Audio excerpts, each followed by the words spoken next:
দিতিপ্রিয়া রায়ের মতন এবার শ্রাবন্তী চ্যাটার্জি তিনিও জিতু কামালের বিপক্ষে চলে গেলেন, তিনিও জিতু কামালের বিরুদ্ধে চলে গেলেন।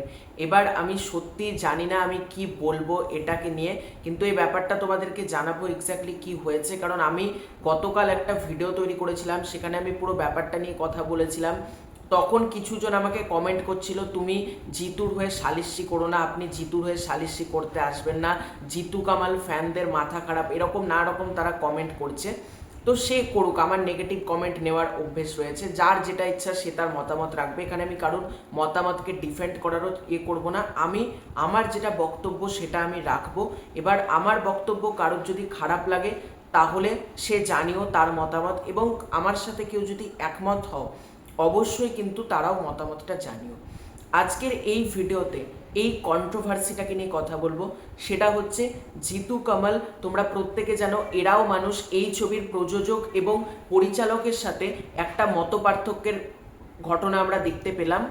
সেখানে আমরা যেটা দেখতে পাচ্ছি যে প্রযোজক এবং পরিচালক তারা জিতু কামালের নামে ফেডারেশনের কাছে মামলা করেছে, এবং জিতু কামাল তিনি ফেডারেশনে প্রযোজক পরিচালকদের নামে মামলা করেছেন টাকা নিয়ে। 1,00,000 টাকার ওপর চুক্তি, নানা রকম চুক্তি, সেটা নিয়ে আমি কথা বলেছিলাম। জিতু কামাল চুক্তি ব্রেক করেছে, চুক্তি লঙ্ঘন করেছে, আবার টাকা চেয়েছে শুটিং না করে, এরকম নানা অভিযোগ, অকথা কুকথা, স্পট বয়দেরকে মানে বাজে হ্যারাসমেন্ট করেছে জিতু কামাল, এরকম নানান অভিযোগ এসেছে তার বিরুদ্ধে, সেটা নিয়ে আমি কথা বলেছি।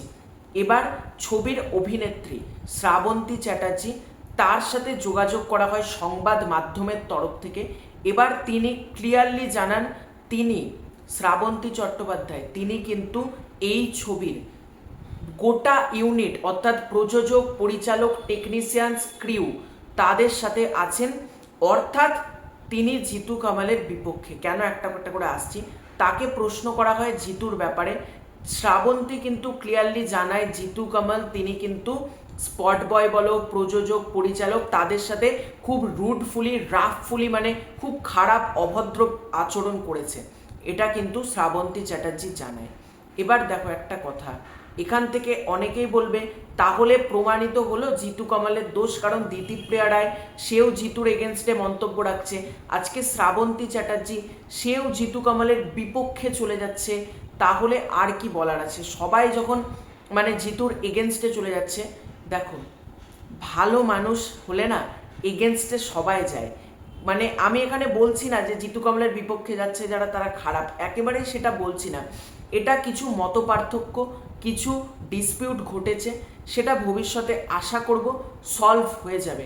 কিন্তু শ্রাবন্তী তিনি একজন সিনেমার এত বড় একটা নাম, শ্রাবন্তী কিন্তু যথেষ্ট ভালো একজন অভিনেত্রী। আমি জানি না তিনি কেন বললেন, বা তিনি তাহলে কি জিতু কামাল সত্যিই বলেছেন। আমি যেহেতু সেটে উপস্থিত ছিলাম না, তাই আমি এত ডিটেলসে বলতে পারবো না এই ঘটনার পর এই ঘটনা ঘটেছে, এইটার পর এইটা ঘটেছে, এটা বলা সম্ভব না। অভিনেতা অভিনেত্রীরা যেটা বলছে, আমাদের মতন কন্টেন্ট ক্রিয়েটারদের কাজ হলো তোমাদের কাছে সেটা পৌঁছে দেওয়া। আমি শুধুমাত্র সেইটাই করছি, আমার কথা ভাবতে পারো অ্যাজ বার্তা বাহক, মানে বার্তাটা তোমাদের কাছে পৌঁছে দিচ্ছি, এটাই আমার কাজ, আমি যেটা করলাম। এবং দেখা যাক ভবিষ্যতে এই প্রবলেমটা শর্ট আউট হয় কিনা। এবং অনেকে যেটা বলছে জিতুর এগেনস্টে সবাই চলে যাচ্ছে, তাহলে জিতুর দোষ আছে। দেখো এক হাতে তালি বাজে না, প্রডিউসার পরিচালকের মধ্যে কিন্তু গালাগালি করেছে জিতু কামালকে, এটাও কিন্তু ভুলে গেলে চলবে না। সুতরাং আমি আশা করছি এই প্রবলেম খুব তাড়াতাড়ি শর্ট আউট হয়ে যাবে। এবং শ্রাবন্তী যেটা বলছেন জিতু কামাল সেটের সবার সাথে অভদ্র আচরণ করেছে, খারাপ ব্যবহার করেছে। এবার জিতু কামাল যদি করে থাকে আমি আবারও বলছি সব কিছু শর্ট আউট করে নেওয়া হোক, মানে এখানে কেউ কারোর কাছে ক্ষমা চাইবে এরকম আমি বলছি না, কিন্তু পুরো মিটিং করে ফেডারেশনের সাথে সব কিছু ঠিকঠাক করে জিনিসটা শর্ট আউট করা হোক, এবং এরাও মানুষ, এই ছবিটা তাড়াতাড়ি মুক্তি দেওয়া হোক। তবে আমার সত্যি কথা বলতে খুব খারাপ লাগলো আজকে এই ঘটনাটা দেখার পর, যে দিতিপ্রিয়া রায়ের মতন শ্রাবন্তীও কি করে জিতু কামালের বিপক্ষে চলে গেল। মানে শ্রাবন্তী তো জিতু কামালের সাথে বাবু সোনা ছবিটা করেছিল, তারপরেও, এবং শ্রাবন্তী জিতু তারা খুব ভালো ফ্রেন্ড। আমি বুঝতে পারলাম না তারা কেন, মানে শ্রাবন্তী পুরো 180 ডিগ্রি ঘুরে গিয়ে জিতুর নামে কথাগুলো বলছেন যে জিতু কামাল মানে সেটে সবার সাথে খারাপ আচরণ করেছে। অ্যাটলিস্ট তো সংবাদ মাধ্যমের তরফ থেকে সেরকমই তো লেখা হচ্ছে। সেই জন্য আমি ভিডিওটা বানালাম। তো তোমাদের এই পুরো এন্টায়ার বিষয়টাকে নিয়ে কি মতামত কমেন্ট করে জানিও।